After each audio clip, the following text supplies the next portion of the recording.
Donuz əti niyə haramdır? Elə bir səbəbi var ki, heç ağlına belə gəlməyib.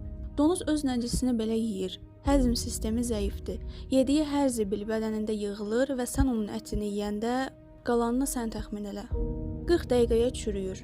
Donuz əti insan bədənində o qədər tez çürüyür ki, mədəyə toksin yaymağa vaxt belə tapmır. Qan dövranına zəhərlər qarışır, nəticə olaraq yorğunluq, dəri problemləri, hətta depressiya. Bədənə enerjidən çox ağırlıq verir. Donuz əti yeyəndən sonra qəribə bir yuxululuq, əziklik gəlir. Səbəbi, vücud bu çirkli maddəni tanımır, onu atmaq üçün mübarizə aparır. Psixoloji təsirləri. Bəzi araşdırmalar göstərir ki, donuz əti beyindəki serotonin balansını poza bilər. Gərginlik, əsəb, hətta aqressiya artar. Donuz tənbəl və hər şeyə laqeyd canlıdır. Onun ətində bu enerji kodlanıb. Sən də yeyəndə o sənə keçir.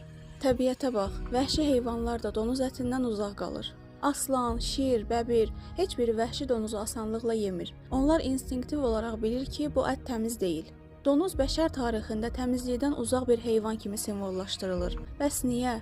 Çünki bu heyvanın genetik kodunda zibilli yığma var. Yəni o, yer üzünün bioloji zibil qabısıdır. Yəni məsələ sadəcə haramdır deməklə bitmir. Bədən, ruh, enerji hamısı təsir alır.